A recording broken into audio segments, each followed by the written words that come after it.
ሰላም ቤተሰብ እንኳን በድጋሚ መጣችሁ። ዛሬ የምናየው ስለ ፎሬክስ ኢንትሮዳክሽን እናያለን። ፎሬክስ ማለት በባለፈው ክፍል እንዳየነው የውጭ ምንዛሪ ወይንም የገንዘብ ልውውጥ የሚደረግበት ትልቅ የገበያ ማዕከል ነው። ይሄም ደግሞ ግሎባል ነው። ሁለተኛ ደግሞ ዲሴንትራላይዝድ የሆነ ማርኬት ታይፕ ነው ማለት ነው። እዚህ ላይ ደግሞ የሚሳተፉት መጀመሪያዎቹ ማዕከላዊ ባንኮች አሉ፣ የፋይናንስ ተቋማት አሉ፣ ኮርፖሬሽኖች አሉ፣ ሄጅ ፈንዶች አሉ እና የግለሰብ ነጋዴዎች ደግሞ እዚህ ላይ ይሳተፋሉ ማለት ነው። በእነሱ ምክንያት ይሄ ሁላ ሰው በመኖሩ ምክንያት የምንዛሪ ዋጋው በሰከንድ የሚቀያየር ሲሆን ግብይቱ የሚሆነው ለ5 ተከታታይ ቀናት ያለማቋረጥ ግብይት ይደረጋል በማዕከላቸው። ሌላኛው ምንድነው እዚህ ላይ የምናየው ሴንትራላይዝድ እና ዲሴንትራላይዝድ የሆነውን ቁልፍ የሆኑ ልዩነቶችን እናያለን በማዕከላቸው። የመጀመሪያው የሴንትራላይዝድ የሚለው ዲፊኒሽኑ ምን ማለት ነው? ሴንትራላይዝድ ማለት ቁጥጥርና ውሳኔ አሰጣጥ ከላይ ባለስልጣናት እንዳሉበት በማዕከላቸው እዚህ በአንድ ባለስልጣን ወይንም አካል የሚተዳደር ስርዓት ነው ዲሴንትራላይዝድ። ዲሴንትራላይዝድ ደግሞ ማለት ቁጥጥርና ውሳኔ አሰጣጥ በበርካታ ነጥቦች ወይንም ተሳታፊዎች መካከል የሚሰራጭበት ስርዓት ነው። ቅድም ያልኳችሁ የማዕከላዊ ባንኮች፣ የፋይናንስ ተቋማት፣ ኮርፖሬሽኖች፣ ሄጅ ፈንዶች እና የግለሰብ ነጋዴዎች ያሉበት ምን እንላለን ማለት ነው? ዲሴንትራላይዝድ እንላለን ማለት ነው። ሌላኛው ስትራክቸራቸውን ደግሞ ስናይ የሴንትራላይዝድ የሆነው ስትራክቸሩ ሄራርኪ ያለው ቶፕ ቱ ዳውን ነው ኮንትሮል የሚያደርጉት። ዲሴንትራላይዝድ ደግሞ ዲስትሪቢዩትድ ወይንም ፒር ቱ ፒር ኔትወርክ ነው ያለበት ማዕከላቸው። ወደ አውቶሪቲያቸው ደግሞ ስንሄድ ኮንሰንትሬት የሆኑት በአንድ ሴንትራል ኢንቲቲ ውስጥ ነው ያሉት። ለምሳሌ ገቨርንመንት፣ ሴንትራል ባንኮች፣ ሲኦዎች ያሉበት ማለት ነው ሴንትራላይዝድ ላይ። ዲሴንትራላይዝድ ደግሞ ሲሆን ስፕሪድ አክሮስ ነው፣ መልቲፕል ኢንቲቲዎች አሉ፣ ብዙ ተሳታፊዎች አሉ በማዕከላቸው ማለት ነው። ሌላኛው ደግሞ ዲሲሽን ሜኪንግ ላይ ዲሴንትራላይዝድ ምንድነው ፋስት ነው፣ ዲሴንትራላይዝድ ደግሞ ስሎወር ነው።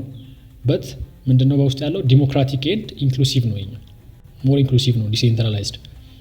ይሄኛው ግን ሌስ ኢንክሉሲቭ ነው። ኤግዛምፕላቸው ደግሞ የሴንትራላይዝድ እና የዲሴንትራላይዝድ ኤግዛምፕላቸውን ስናይ በማዕከላቸው የሚገኙትን ግብይቶች የሚደረጉበት በማን እንደሆነ ስናይ ደግሞ የመጀመሪያው ሴንትራል ባንክ ነው። ሴንትራል ባንክ የሚባሉት እንደ ፌዴራል ሪዘርቭ፣ ሌላኛው ደግሞ ስቶክ ኤክስቼንጆች፣ ሌላኛው ደግሞ ትራዲሽናል ኮርፖሬት ስትራክቸሮች አሉ። ዲሴንትራላይዝድ ደግሞ ያሉት የገበያ አይነቶች አንደኛው ብሎክቼን ነው፣ ቢትኮይን፣ ኢቴሪየም ያሉበት ማለት ነው። ሌላኛው ደግሞ ፎሬክስ ማርኬት አሁን እኛ ቀጥለን የምንማረው አጠቃላይ ማለት ነው።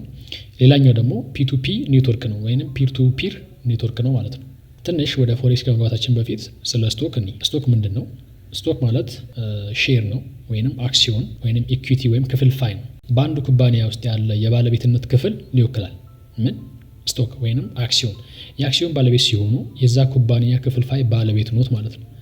አንድ ስቶክ አለ። የዛ ስቶክ ሊስት ይደረግና ከሊስቲንግ በኋላ ምን አለ ማለት ነው? ሰዎች ያን ሼር ይከፋፈላሉ። ሌላኛው ደግሞ ስቶክ ማርኬት ደግሞ አለ። አሁን የነገርኳችሁ ስቶክ ነው። የስቶክ ማርኬቱ ደግሞ ምንድን ነው ብትሉኝ የአክሲዮን ገበያው አክሲዮን ከመግዛት ከመሸጥና ከማውጣት ጋር የተያያዙ ተግባራት በህዝብ የሚሸጡ ኩባንያዎች ድርሻ ማለት ነው እና እንደ ቦንድ ያሉ ሌሎች ዋስትናዎች የሚከናወኑባቸው የገበያ እና የልውውጥ ስብስብ ነው ማለት ነው።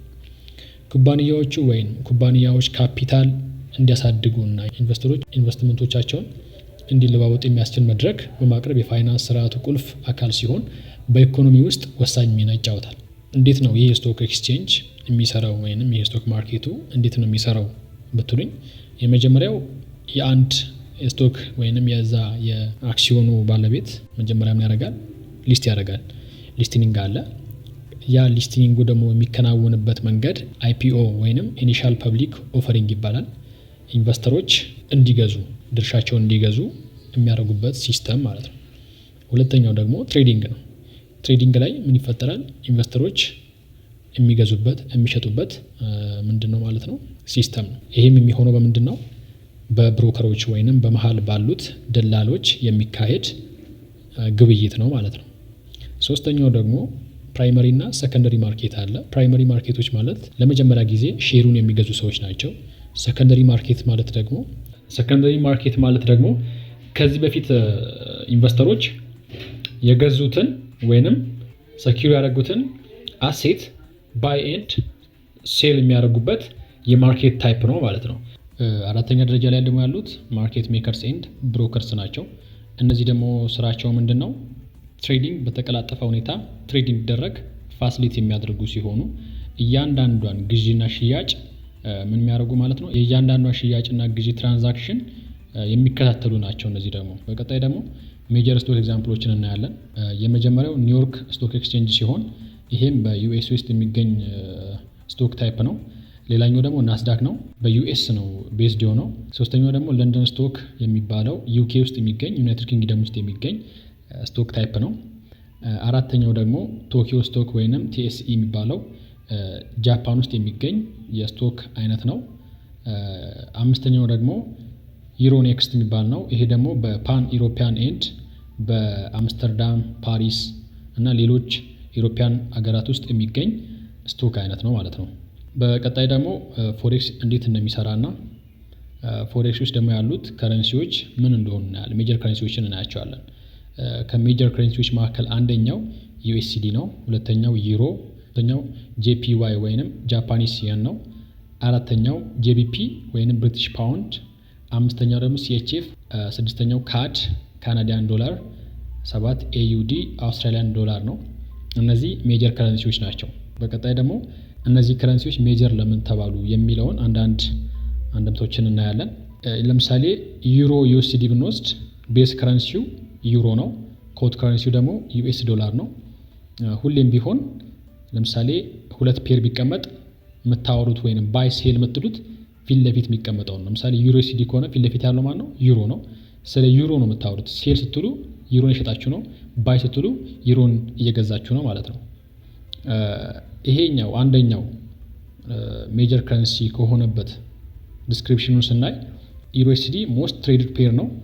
ሃይሊ ሊኩዊድ ነው። በተለይ ደግሞ ምንድነው ስቴብል ነው። ዩኤስዲ ጄፒዋይ ደግሞ ከሌላው አንጻር ሴፍ ነው። ትሬድ ሲደረግ ብዙ ጊዜ ይሄ ከረንሲ ኢንፍሉዌንስ የሚሆነው በምንድነው? በግሎባል አንሰርቲኒቲ ነው ማለት ነው። ጄቢፒ ዩኤስዲ ደግሞ አለ። ቤዝ ከረንሲው ብሪቲሽ ፓውንድ ነው። ኮት ከረንሲው ደግሞ ዩኤስ ዶላር ነው። ይሄ ደግሞ ሃይሊ ቮላታይል ነው። ከሌሎቹ አንጻር ጄቢፒ በጣም ቮላታይል ነው። እንቅስቃሴ በጣም አለ በውስጡ። ሌላኛው ደግሞ ዩኤስዲ ሲኤችኤፍ ነው። ይሄ ምንድነው? ቤዝ ከረንሲው ዩኤስ ዶላር ነው። ኮት ከረንሲው ደግሞ ስዊስ ፍራንክ ነው። ቀጣይ ደግሞ ዩኤስዲ ጄፒዋይ ነው። እዚህ ላይ ቤዝ ከረንሲው ዩኤስ ዶላር ነው። ኮት ከረንሲው ደግሞ ጃፓኒስ የን ነው። እነዚህ ደግሞ ከረንሲዎች ዲስክሪፕሽናቸውን ስናይ ዩኤስዲ ጄፒዋይ ሴፍ ሄቨን ነው። ኢንፍሉዌንስድ የሚሆነው ደግሞ በግሎባል አንሰርቲኒቲ ነው ማለት ነው።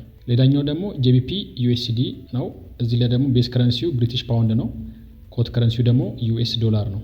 እዚህ ላይ ደግሞ እነዚህ ደግሞ በጣም ጄቢፒ ምንድነው? ሃይሊ ቮላታይል ነው። ሌላኛው ደግሞ ምንድነው? ዩኤስዲ ሲኤችኤፍ ነው። እዚህ ላይ ደግሞ ኮት ከረንሲው ስዊስ ፍራንክ ነው። ቤዝ ከረንሲው ደግሞ ዩኤስ ዶላር ነው። ዩኤስ ዶላር ከሌላው ከጂቢፒ አንጻር ምንድነው? ሴፍ ሄቨን ነው። ትሬድ ለማድረግ ቮላቲሊቲው ያን ያክል አይደለም፣ ሴፍ ነው። በተለይ ደግሞ ለጀማሪዎች በጣም ሴፍ ነው ከጂቢፒ አንጻር ማለት ነው። ኤዩዲ ዩኤስዲ አለ። ቀጣይ ደግሞ ቤዝ ከረንሲው አውስትራሊያን ዶላር ነው። ኮት ከረንሲው ደግሞ ዩኤስ ዶላር ነው። ምን አይነት ከረንሲ ነው? የኮሞዲቲ ከረንሲ ወይንም የሸቀጦች ከረንሲ ነው። ብዙ ጊዜ ኢንፍሉዌንስድ የሚሆነው በምንድን ነው? በኮሞዲቲ ፕራይስ ወይንም በሸቀጦች ፕራይስ ይሆናል ማለት ነው። ሌላኛው ደግሞ ምንድን ነው? ዩኤስዲ ካድ ነው። ቤዝ ከረንሲው ምንድን ነው? ዩኤስ ዶላር ነው። ኮት ከረንሲው ደግሞ ካናዲያን ዶላር ነው። ይሄ ደግሞ ኢንፍሉዌንስ የሚሆነው ምንድን ነው? በኦይል ፕራይስ እና በኮሞዲቲ ከረንሲ ኢንፍሉዌንስ ይሆናል። ሌላኛው ምንድን ነው? ኒውዚላንድ ዩኤስዲ ነው። ቤዝ ከረንሲው ኒውዚላንድ ዶላር ነው። ኮት ከረንሲው ደግሞ ዩኤስ ዶላር ነው። ይሄ ደግሞ የምን አይነት ከረንሲ ነው? የኮሞዲቲ ከረንሲ ወይም ሸቀጦች ከረንሲ ሲሆን ኢንፍሉዌንስ ደግሞ የሚሆነው በአግሪካልቸራል ኤክስፖርት በመሳሰሉት ነገሮች ምን ይሆናል ማለት ነው? ኢንፍሉዌንስ ይሆናል። እነዚህ ከሌሎች በጣም ብዙ ከረንሲዎች አሉ። ከነዛ ውስጥ እነዚህ ሰባቱ ለምን ኢምፖርታንት ከረንሲዎች ሆኑ ለትሬዲንግ የሚለውን ደግሞ እናያለን። የመጀመሪያው ሊኩዊዲቲ ነው። ሊኩዊዲቲ ማለት ምን ማለት ነው? እነዚህ አሁን የተጠሩት ሰባቱ ሜጀር ከረንሲዎች ሃይ ሊኩዊዲቲ ያላቸው። ሃይ ሊኩዊዲቲ ማለት ምን ማለት ነው? ብዙ ሻጭና ገዢ አለ በመካከላቸው፣ እንደ ሌሎቹ ሌስ አይደለም። ሌላኛው ደግሞ ምንድነው? ስቴቢሊቲ ነው። ስቴቢሊቲ ማለት ምን ማለት ነው? ቮላቲሊቲያቸው የነሱ ምንድነው? ከጄቢፒ አንጻር አሁን እዚህ ላይ ካየናቸው አንጻር አራተኛው ብቻ ወይንም ጄቢፒ ምንድነው? ቮላታይል ነው። ሌሎቹ 6ቱ ግን የተቀሩት ምንድናቸው ማለት ነው? ሌስ ቮላታይል ናቸው። ቮላቲሊቲ የሚፈጠረው ብዙ ጊዜ ምንድነው? የአንዱ መግዛትና አንዱ መሸጫው ሳይመጣጠን ሲቀር ስቴብል ናቸው ከሌላው አንጻር፣ ሌስ ቮላታይል ናቸው ከሌሎቹ አንጻር። ለምሳሌ ከኤክሶቲክ ወይንም ማይነር ከሚባሉ ፔሮች መካከል ከነሱ አንጻር ሲታዩ ምንድናቸው ማለት ነው? እነዚህ ሌስ ቮላታይሊቲ ያላቸው ማለት ነው። እነዚህ ተመራጭ የሚያደርጋቸው ምንድነው?